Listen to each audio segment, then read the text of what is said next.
Alhamdulillahi Rabbil Alamin. Wabihi nasta'inu ala umuri dunya waddin.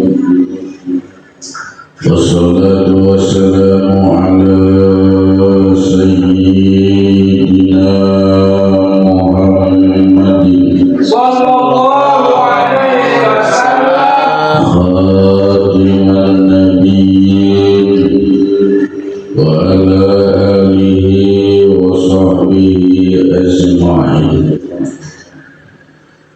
La hawla wa la quwwata illa billahil aliyyil azim.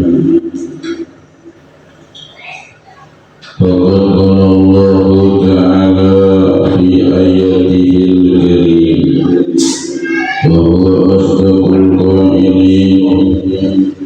A'udzu billahi minasy syaithanir rajim. Bismillahirrahmanirrahim.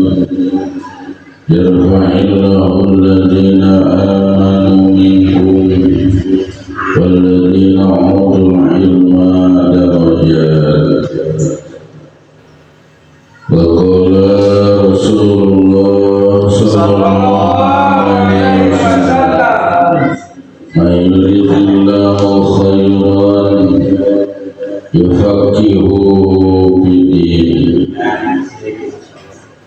Faqala mu'allif hadzal kitab alladhi dzukirtu fi hadzal kitab fi qawli muqaddimati.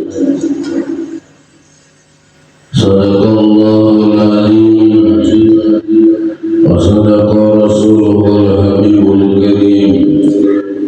Qadamu ala dzalika minasy syahidin wasyakirin.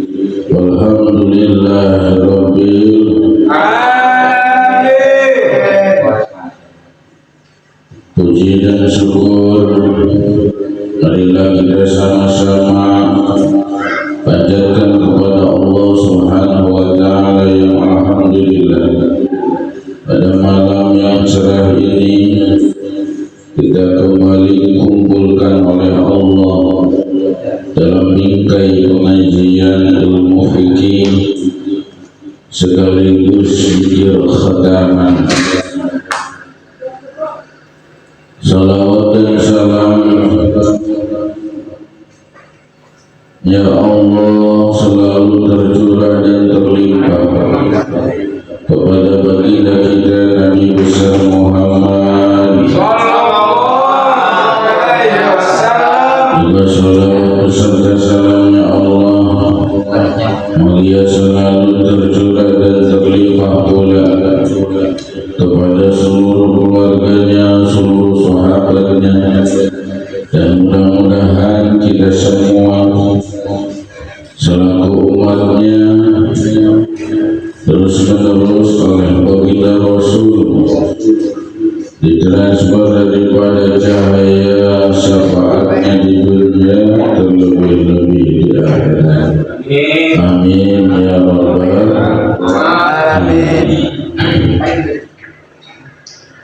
Para jemaah yang dirahmati Allah Subhanahu wa ta'ala, kemarin kita mengawali daripada kajian ilmu fikih,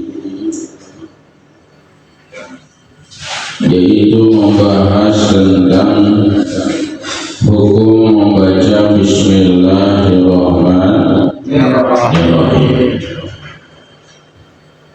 yang mana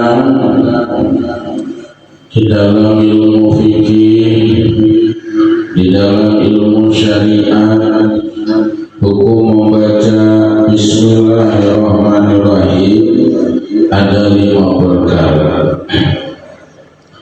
Yang pertama wajib, yang kedua sunnah ain, yang ketiga sunnah kifayah, yang keempat makruh dan makruh ali, yang kelima adalah mubah. Di malam minggu yang kemarin itu kita sudah sampai kepada bagian makruh zat ya, bagian makruh zat ya, bagian makruh zat. Hukum membaca Bismillahirrahmanirrahim. Ada 5 perkara, di antara 5 perkara yaitu kemarin sudah kita membahas 3. Ada hukum membaca Bismillah wajib. Ada yang kedua membaca Bismillahirrahmanirrahim hukumnya sunnah ini. Per individu manusia mendapatkan pahala tatkala mengucapkan Bismillahirrahmanirrahim seperti ketika dia mau berwudu. Itu sunnah ini. Dan yang lainnya yang ketiga yaitu sunnah kifayah. Seperti kita sudah menjelaskan kemarin dan malam ini kita akan menjelaskan yaitu membaca Bismillah hukumnya makruh zat.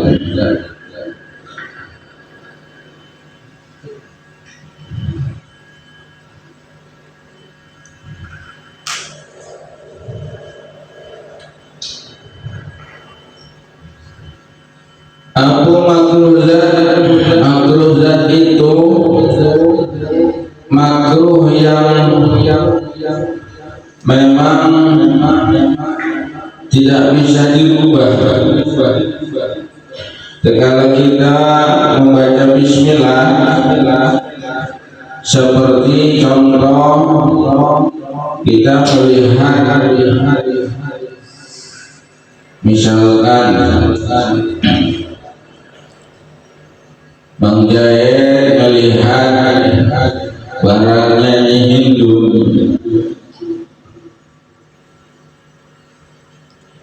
sewaktu berduaan itu dilihat barangnya Hindu sama Bang Jaya.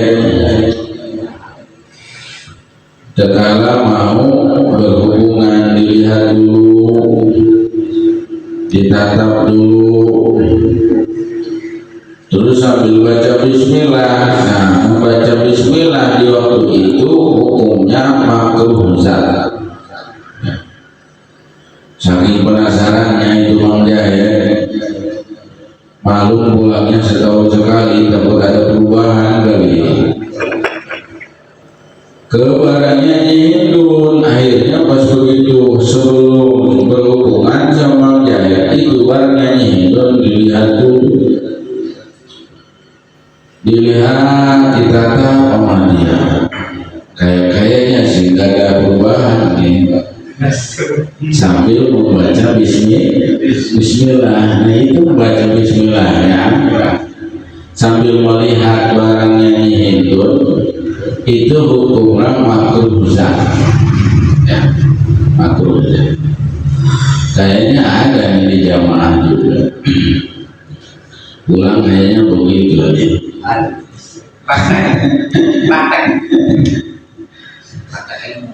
Jangan dibacakan Bismillah, itu makruh. Baca Bismillah kalau melihat barang hidup itu Bang Jaya, maka membaca Bismillahnya hukumnya makruh. Dan apa makruh itu? Dibenci. Dan itu suatu bentuk yang tidak bisa dirubah. Nah, itu tidak bisa dirubah, maka disebut makruh zat, dibenci. Nah, mentang-mentang Bang Jaya pulangnya setahun sekali, takut ada perubahan kali di barangnya. Ayo sambil baca Bismillah, sambil dilihatin, ditatap. Nah, membaca Bismillahnya itu hukumnya makruh zat.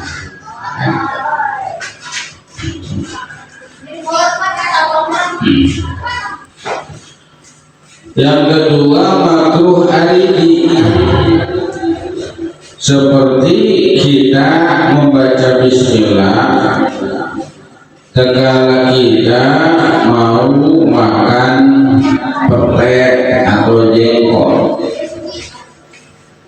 atau kita mau ngerokok baca bismillah. Nah itu hukumnya makruh aridi. Makruh aridi. Dan kemakruhannya itu bisa berkurang, seperti pete, jengkol itu bisa berkurang. Kayak model apa? Kayak model si jengkolnya itu dimasukkan ke tanah beberapa hari, nah itu kualitas baunya itu akan berkurang. Lalu namanya disepi, jengkol sepi ya. Kalau pete itu bisa berkurang dia kualitas kemakruhannya itu, maka disebut makruh aridi. Itu dia kalau pete suka ada yang digulung, ada yang dibakar ya. Ada yang dibakar, ada yang digulung. Digulung itu bahasa Indonesia apa? Digulung, direbus ya, digodok ya, direbus, digodok. Pulang wali mah yang bahasa Indonesia baik kan, telur ya. Bagaimana pakai bahasa Indonesia ya baik. Supaya apa? Supaya saudara-saudara kita yang di luar sana yang berbahasa Jawa, berbahasa Medan, dan berbahasa yang lainnya mengerti ya, dengan bahasa kesatuan, yaitu bahasa Indonesia. Nah, pete itu akan kalau direbus akan berkurang dari segi baunya. Maka ketika mau makan pete terus baca bismillah, itu makruh hari ini. Makruh hari ini. Yang kelima, membaca bismillah hukumnya mubah. Seperti apa? Seperti kita mau memakai baju, mau memakai celana, mau memakai sepatu, mau memakai sendal, atau mau memindahkan rumah.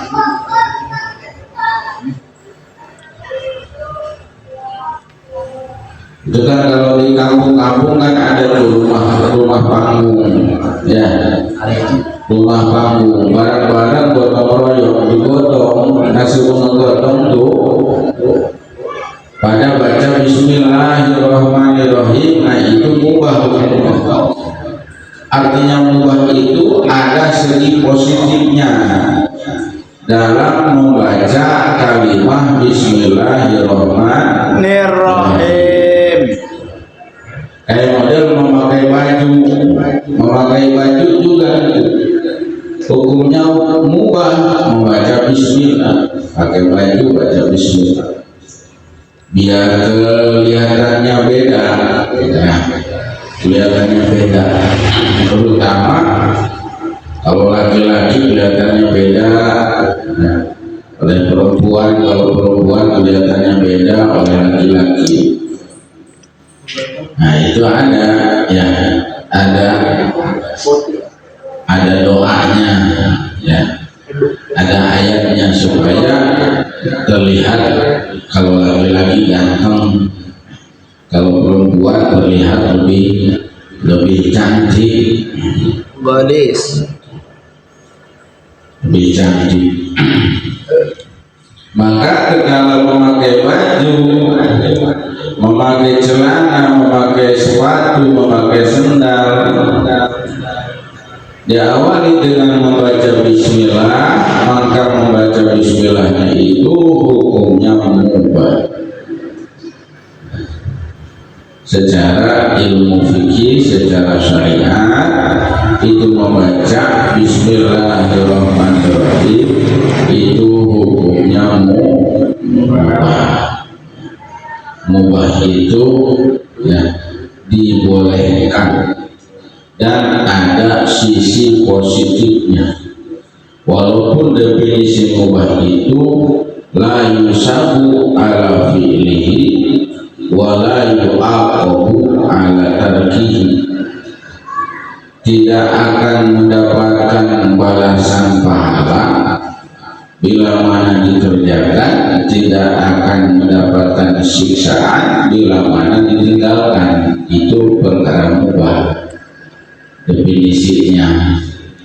Jadi definisi mubah itu la yusabu ala fi'lihi wala yu'aqabu ala tarkihi, tidak akan diberikan balasan pahala tatkala dikerjakan dan tidak akan mendapatkan siksaan tatkala ditinggalkan.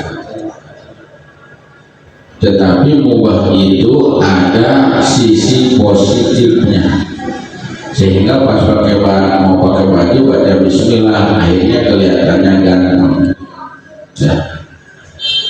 Rudi yang kayak begitu juga kalau pakai baju kelihatannya seperti serokan. Nah, bukan sahrukan lagi, serokan. Atau Anita Bacang. Bukan Anita Bacang yang dibungkus itu nasi. Isi kacang. Itu kalau membaca bismillah, itu baca bismillahnya kalau pakai baju, pakai celana, pakai sepatu, atau memindahkan rumah. Kalau dulu tuh memindahkan rumah atau membongkar rumah mau direhab, nah itu diawali dengan membaca bismillah. Maka membaca bismillahnya itu menurut ilmu fikih, menurut hukum syariat, hukumnya mubah. Mubah itu maknanya diperbolehkan dan ada sisi positifnya. Bila mana ada sisi positifnya berarti di situ ada kualitas kebaikan. Dan bila mana ada kualitas kebaikan berarti di situ ada keberkahan. Nah, ada keberkahan yang didapatkan oleh orang yang membaca bismillahirrahmanirrahim.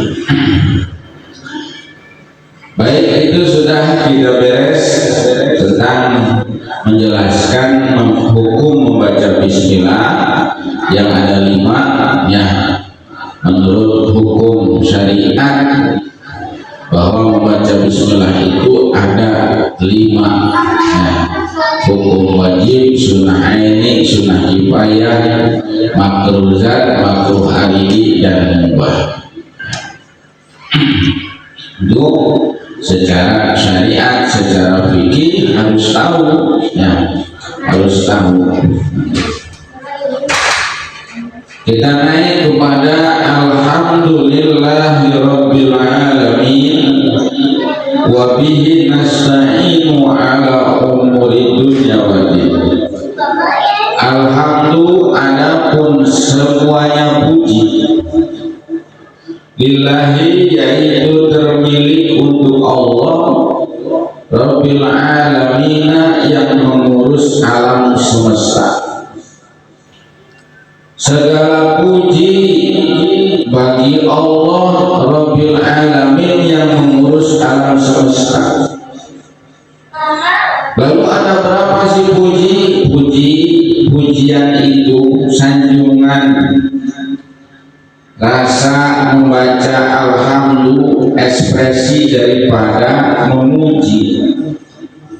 Memuji itu kalau kita lari kepada hukum hakikat semuanya punya Allah. Kita lari kepada hukum syariat sama. Maka memuji Yang pertama puji qadim alal qadim. Yang kedua puji qadim alal hadis. Yang ketiga puji hadis alal hadis. Yang keempat, yang pertama puji qadim alal qadim. Yang kedua puji qadim alal hadis. Yang ketiga puji hadis alal qadim. Yang keempat puji hadis alal hadis. Apa sih yang namanya puji qadim alal qadim? Mengucapkan pujian, mengekspresikan pujian, yang artinya puji qadim alal qadim itu memujinya Allah kepada zatnya. Puji qadim alal qadim itu maknanya memujinya Allah kepada zatnya Allah. Seperti mana? Seperti la ilaha illa anta.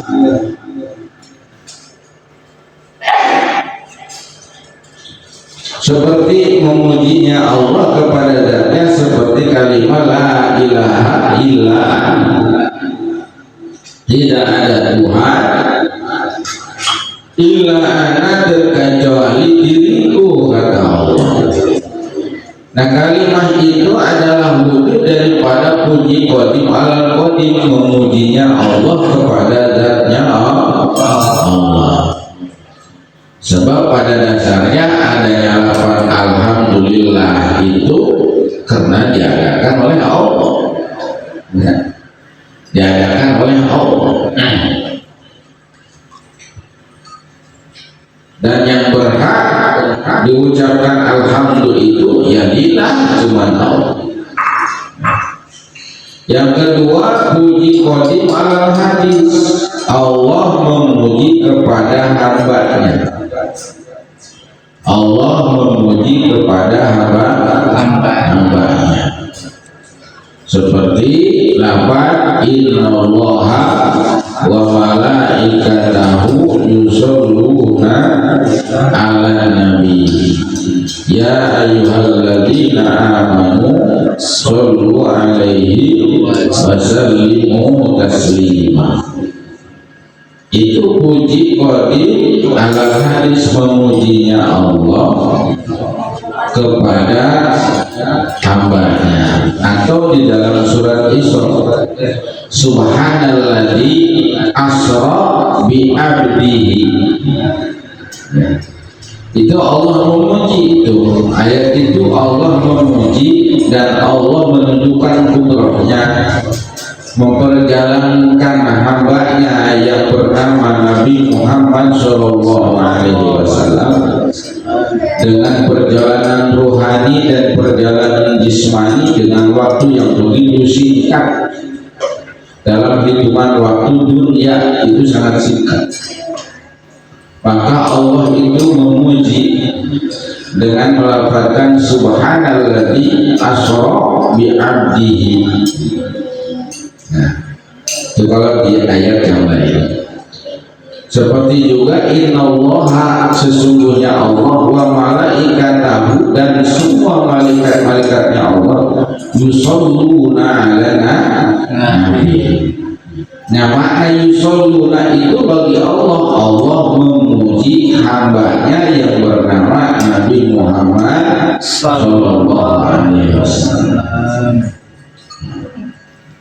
Beda dengan kita. Kalau kita kalau membaca sholawat itu ya meminta rahmat kepada Allah agar dikocorkan kepada baginda Nabi, walaupun baginda Nabi sudah penuh rahmat Allah, seperti gelas yang sudah penuh, ya, yang sudah penuh dengan air dan si gelas itu terus dituangkan air. Nah, kan itu luber. Nah, lubernya itu yang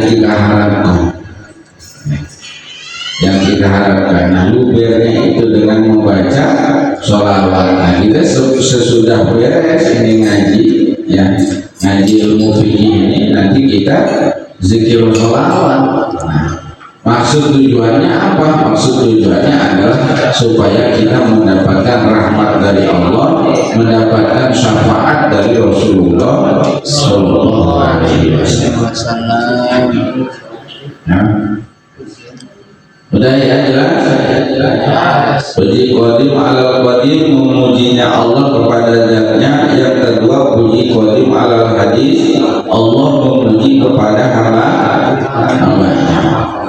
Yang ketiga, puji hadis alal qadim, hamba memuji kepada Allah, makhluk memuji kepada Khaliq.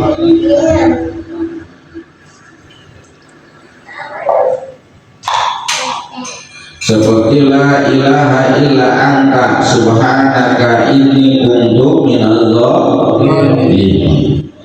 Tidak ada Tuhan terkecuali Engkau wahai Allah, subhana maha suci Engkau.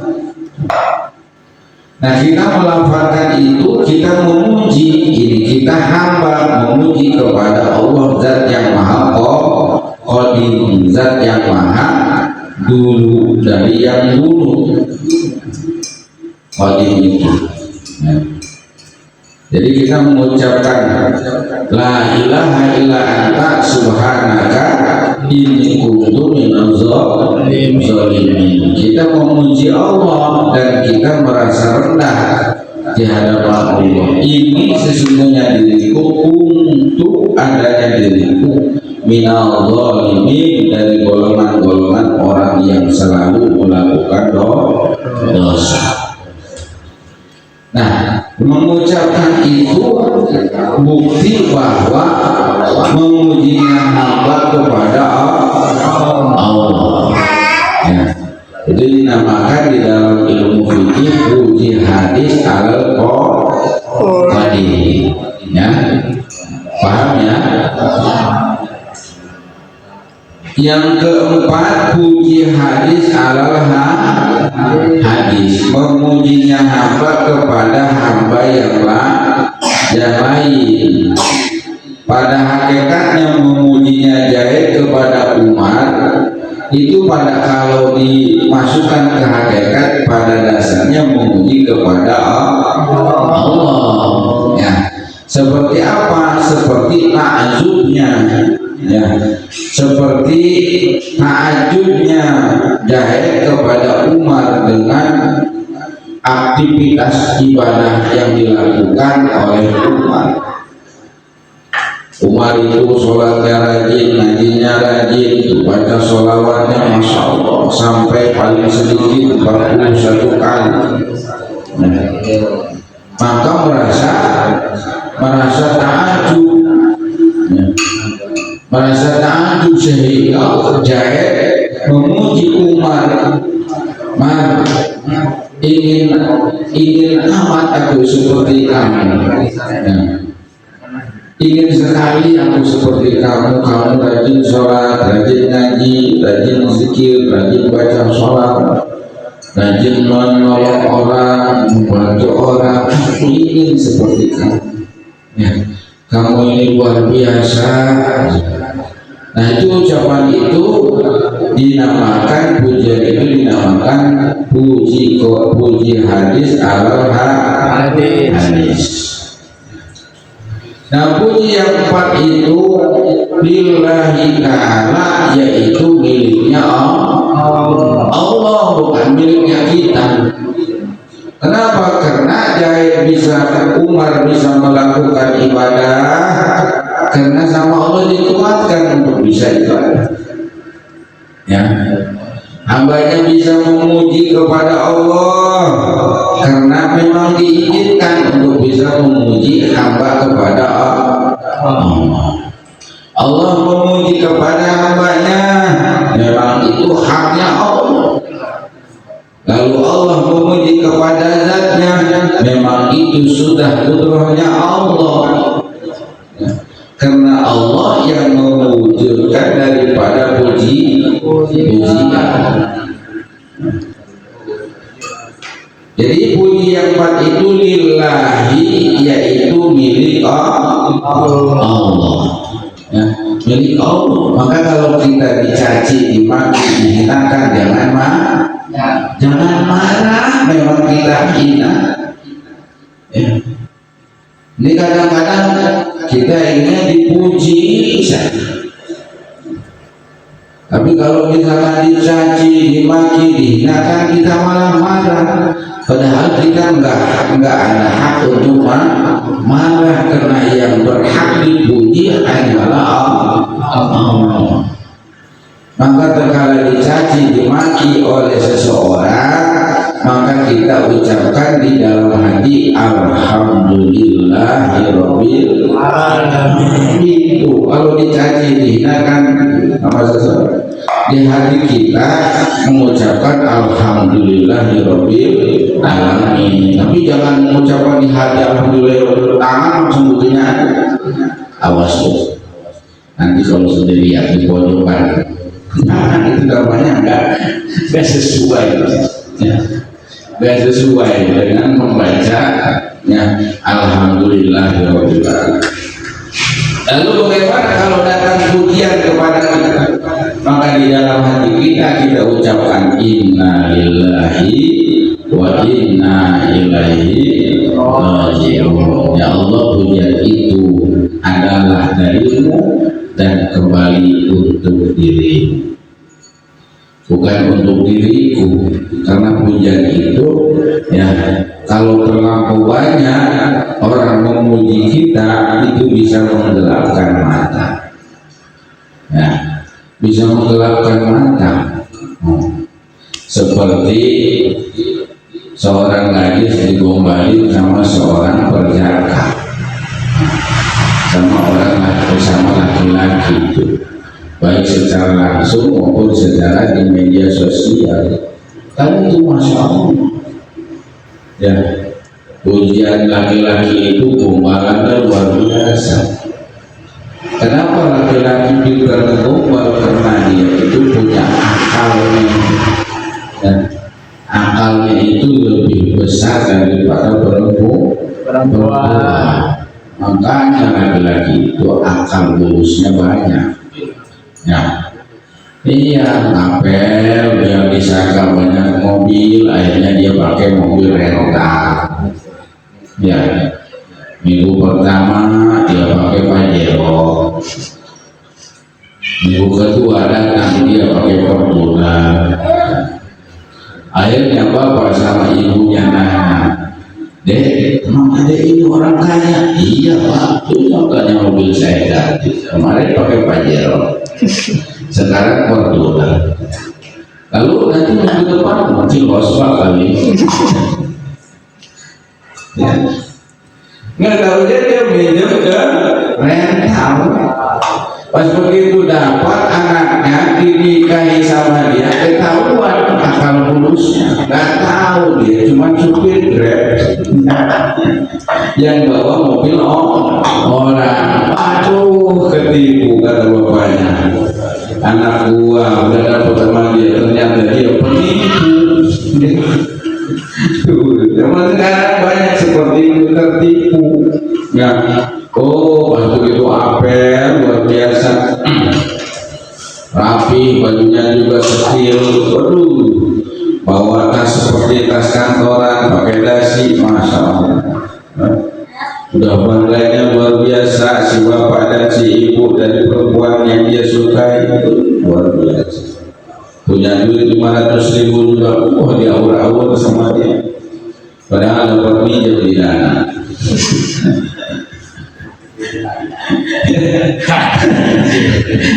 Masa ada yang masuk ke dana dia 600, langsung hilang 500 dengan sisa 100. Itu kejadian kemarin. Kejadian ada yang ngirim uang ke dana 70.000, hilang langsung. Kenapa? Punya utang ke dana. Namanya ditelan, langsung ditelan. Ini bisa nawan juga itu dana. Ya, itu kadang-kadang seperti itu, mudah tertipu. Orang tua sekarang itu mudah tertipu. Tidak tabayun dulu, benar apa tidak ini laki-laki yang ngapelin anak saya ini orang kaya, orang sukses. Ya. Pengen percaya nggak tahunya penipu. Nah itu zaman sekarang luar biasa, banyak sekali modus. Nah balik lagi kita ngaji bahwa seluruh puji itu yaitu termilik untuk Allah. Maka terkala ada pujian ke dalam diri kita, maka di dalam hati kita ucapkan inna lillahi wa inna ilaihi raji'un. Jangan sampai pujian itu menghijab kita, sehingga tumbuhlah di dalam hati kita rasa kesombongan. Makanya kalau ada yang memuji, hati itu inna lillahi wa inna ilaihi raji'un. Jangan pernah merasa bahagia dan bangga kalau dipuji sama seseorang. Nah. Dan jangan juga nggak merasa bahagia itu lalu diekspresikan dengan wajah, diekspresikan dengan ucapan. Saya nggak butuh pujian kamu. Itu orangnya ngomong begitu, dia butuh itu. Bohong itu. Saya tidak butuh. Saya membantu ikhlas lillahi ta'ala. Ya. Tidak saya ekspos, tapi saya rekam. Itu bohong yang luar biasa. Kebohongan yang luar biasa. Nah, pujian dan hinaan kalau tiba ke dalam diri kita ucapkan di dalam hati, alhamdulillahirabbil alamin. Pujian kalau dilontarkan oleh seseorang ke kita, maka di dalam hati kita innalillahi wa inna ilaihi raji'un. Siapa Allah itu? Rabbil alamin, yang mengurus, yang mewujudkan semua alam. Nah, semua alam, dari mulai alam lahud sampai alam jabarut, sampai alam malakut, sampai alam mulki. Alam mulki, alam dunia. Nah, Allah yang mengurus semua makhluk yang ada di alam dunia itu, yang ada di alam jin, ya Allah. Allah yang mengurus, Allah yang memperhatikan, Allah yang membagikan rezeki dengan dibidangkan yang masing-masing yang dibidangkan oleh Allah sesuai daripada aturannya. Nah itu Allah yang mengurus semuanya. Ya. Allah yang mengurus semuanya. Jangan kita pikir bahwa kita diposisikan sekarang itu dapat diri kita, bukan. Itu sudah ditentukan sama Allah. Allah sudah ditentukan, maka kita harus bersyukur. Alhamdulillah ya Allah, saya diberikan lahan ikhtiar yang di jalan ini. Alhamdulillah, Allah itu yang menentukan. Nah, ada orang yang diberikan lahan ikhtiar rezeki Allah itu dengan duduk aja, ya, duduk, bangun, sholat, zikir, terus seperti itu. Ya, takarub mendekat kepada Allah. Yang dikejar yang punya dunia, akhirnya apa? Karena yang punya dunia sudah dekat, akhirnya si dunia mendekat. Nah itu pun ikhtiar yang sudah ditentukan oleh Allah.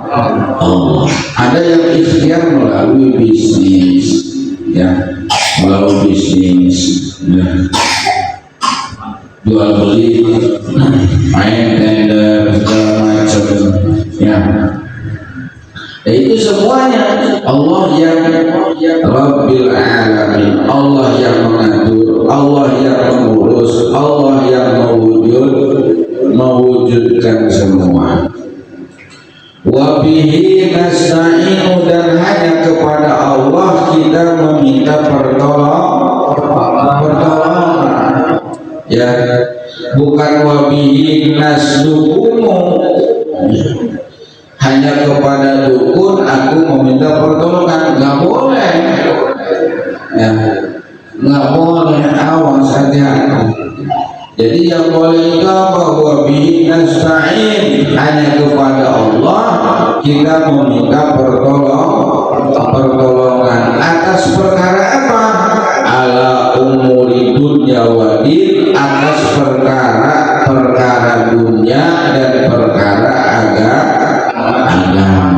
Minta kita karena kita disuruh oleh Allah, disuruh ibadah kepada Allah, disuruh minta kepada Allah. Iyyaka na'budu wa iyyaka nasta'in. Kita disuruh sujud kepada Allah dan disuruh minta kepada Allah, karena Allah yang mempunyai segala. Maka kalau ada keruwetan di perkara dunia, maka mintalah kepada Allah. Ya. Atau misalkan usahanya pengen naik, ya, satu tingkat demi satu tingkat. Kenapa? Karena semakin istilahnya memperhatikan kondisi badan, umur semakin berkurang secara syariat, umur semakin bertambah, kekuatan badan semakin berkurang. Akhirnya apa? Akhirnya memikirkan bagaimana caranya saya membuatkan satu wadah, tapi wadah itu bisa menarik daripada rezeki Allah yang lebih daripada sekarang. Minta kepada siapa? Kepada Allah. Ya Allah, lancarkan dan hasilkan maksud saya. Maksud saya ingin merintis usaha kecil-kecil dan ingin mengajak orang lain supaya mendapatkan pekerjaan, membuat fasilitas kerja yang biasa tapi bisa menghasilkan. Maka mintalah kepada Allah ala umuri dunia. Atau mendapatkan fitnah, pas begitu kita kerja sudah benar sesuai dengan aturan, sesuai dengan keinginan, pas begitu sesuai dengan kinerja kita, ada orang yang tidak suka, akhirnya kita kena fitnah. Difitnah habis-habisan, maka kita minta sama Allah, ya Allah, ya, kasih hidayah orang itu. Saya sudah menjalankan sesuai aturan dan sesuai tuan rumah, sesuai yang diinginkan, tapi ada seseorang yang memfitnahku, ya Allah, maka berikanlah hidayah kepada dirinya.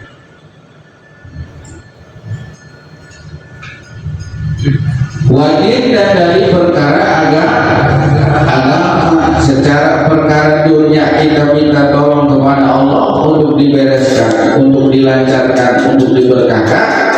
Begitupun dengan perkara agama, semakin kita perhatikan, akhirnya apa? Kita dikasih hidayah, dipertemukan dengan seorang guru, lalu kita diajak mengaji. Nah, mengaji ini kita minta supaya diberi paham oleh Allah. Ya Allah, berikan saya paham apa yang saya dengar dari ilmu agama ini, sehingga saya bisa mempraktekkan dalam kehidupan saya sehari-hari.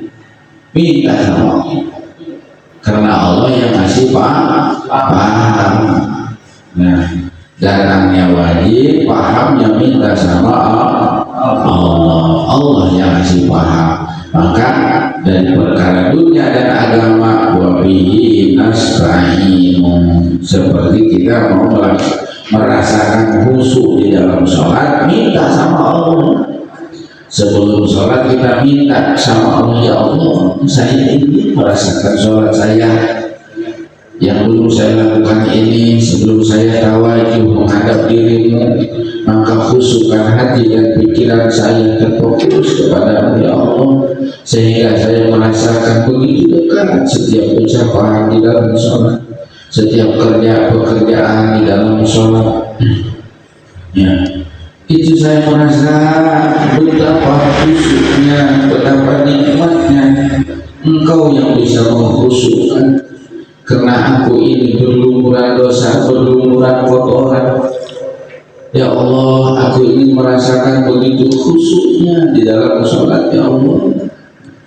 Lalu barulah menghadap, lalu membaca bismillah, niat di situ sambil mengucapkan usholi, sambil membaca takbir di situ. Nah, setelah meminta, disitulah Allah wabihi nasta'in. Allah akan memberikan kekhusyuan.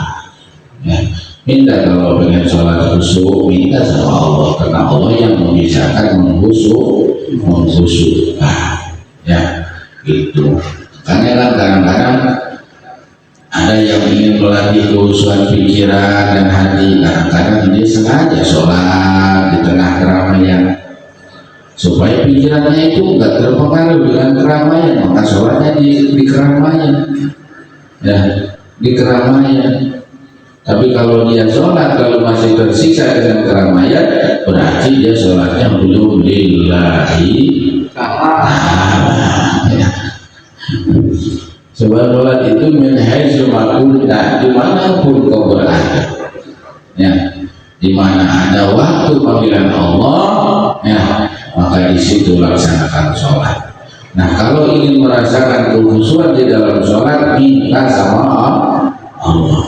Karena Allah yang menyuruh sholat, dan Allah pun yang memisahkan mengkhusyukkan sholat. Lalu kepada baginda Nabi, ya Nabi, saya umatmu, saya ingin merasakan khusyuk seperti khusyuk sholatmu ya Rasulullah.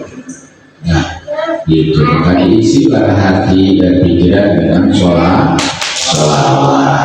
Ya, badan kita sholat, hati pikiran baca sholawat tuh, disandarkanlah tuh kepada Rasulullah sehingga merasakan sholatnya nikmat. Nah, sholatnya nikmat, dari biasanya sholatnya 5 menit jadi naik 10 menit, dari sholatnya 10 menit naik 15 menit tuh.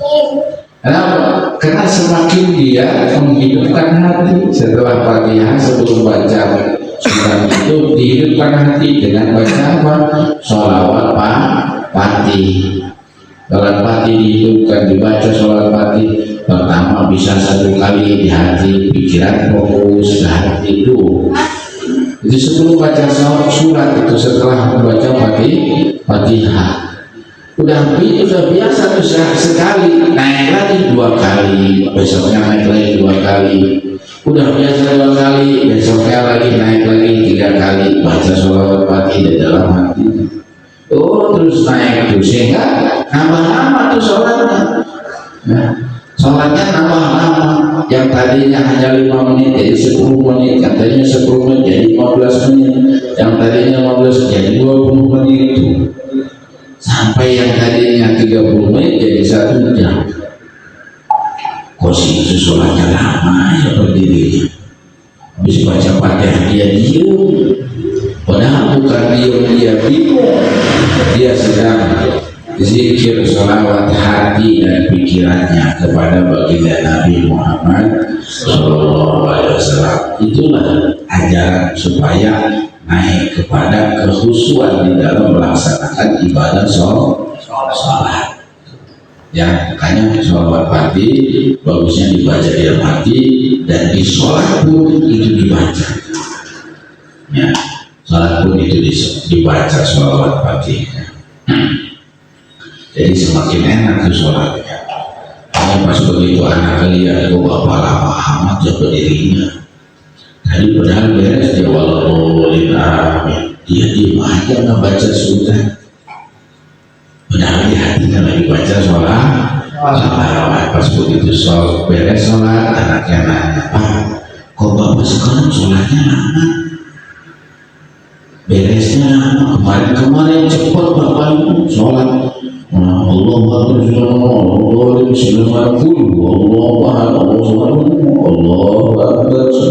Allah Akbar, kurang beres. Sekarang bapak lama sholatnya, berdiri juga lama, sampai aku mau ketiduran nungguin bapak beres sholat. Itu bapak harus baca Fatihah, baca apa sih? Kan bapak kalau bapak diam, iya nak, bapak lagi diajar sholat bapak supaya lama. Baginda Nabi sampai bengkak kakinya nak. Kenapa pak? Baginda Nabi bengkak kakinya saking lamanya berdiri nak. Oh gitu ya, iya itu baginda Nabi yang memberikan syafaat kepada kita. Kalau kita bukan Nabi, bukan wali gitu. Sholatnya deples ya. Sholatnya deples 5 menit kurang. Mana kalau bisa lebih cepat dari 5 menit. Nah, apalagi kalau misalkan ada orang yang mau jadi misalkan nanti jam sekian aku mau transfer kamu ya, itu langsung dengan kasih doa Allahu Akbar, udah masuk belum dia transfer. Presentasi di situ. Kedua, hanya sholatnya dipercepat beres, pas begitu beres dengan dikir lupa baca sholat lupa langsung ambil HP dicek dulu juga siang. Udah juga transferan. Tapi kalau misalkan dibaca terus dilamakan sholat berdiri setelah baca Fatihah, lalu diisi hati pikiran dengan membaca sholawat Fatih sekali, naik kedua kali setiap 1 rakaat terus setelah Fatihah. Nah, pas begitu berdiri sudah biasa. Pas beres baca Fatihah, baca sholawat Fatih, pas begitu mau ruku yang tadinya hanya subhanallahil azim wa bihamdihi, beres 3 kali baca, tambahin sama sholawat Fatih, bacanya di hati, rukunya nambah lama lagi. Bangun dari ruku, itidal biasanya langsung baca sami Allah liman hamidah langsung sujud. Enggak, dia itidalnya lama juga, baca apa lagi? Baca sholawat Fatih lagi 1 kali, sujud. Pas begitu sujud pertama setelah beres subhanarabbiyal a'la wa bihamdihi, dia baca lagi sholawat Fatih di dalam sujudnya 1 kali, duduk di antara sujud tuh. Setelah beres Rabbi firli warhamni wazkurni, dia pun mengisi dari setelah doa itu dengan di hatinya membaca sholawat Fatih. Terus sujud yang kedua juga begitu, bangun lagi berdiri baca Fatihah, beres Fatihah, begitu lagi, Masya Allah. Itu insya Allah kalau setiap sholatnya diisi setelah bacaan yang sudah ditentukan secara hukum fikih, diisi membaca sholawat di dalam hati dan pikirannya, maka dia tidak akan lama merasakan nikmatnya ibadah sholat. Naik kepada makom kekhusyuan. Maka kalau sholatnya sudah khusyuk, Allah menjadikan qad aflahal mu'minuna alladzina am sholatihim khasyu'un. Sudah pasti bahagia orang-orang yang beriman kepada Rasulku, yaitu yang pertama orang yang mampu menaikkan kualitas ibadah sholatnya kepada kualitas kekhusyuan. Yang namanya khusyuk sholat itu hati pikiran tidak kemana-mana. Ya, itu mau pengen cepat sholat lantaran naruh duit lupa. Kata Rudi naruh duit pada 50.000 lupa lagi. Cepatan sholat. Mas boleh misalnya sholat baru tapi Allahu Akbar beraya di situ. Aku langsung berhenti. Karena udah kelihatan. Siapa yang memperlihatkan jin diperlihatkan apa? Ya, kelihatan aneh, kunci-kunci lupa kelihatan semua. Ya, kelihatan semuanya. Sampai ke orang yang ketemu sama kita di jalan kelihatan semuanya. Ya Allah ya Rabbi, ini sholat apa kalangan?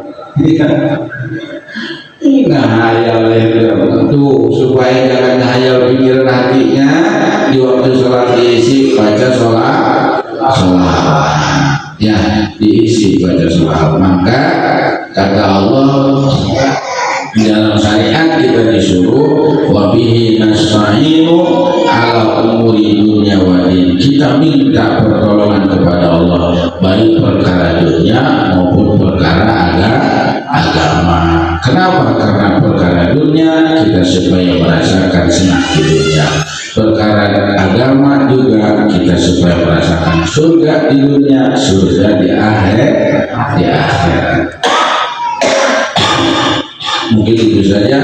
Insya Allah nanti minggu yang akan datang kita akan bahas yaitu lafaz wasallallahu ala sayyidina Muhammad, masih dalam bingkai mukadimah di dalam kitab ini. Mudah-mudahan kita semua selalu dijaga dan diberikan kesehatan jasmani dan rohani oleh Allah Subhanahu wa taala. Mari kita lanjut dengan zikir salawat.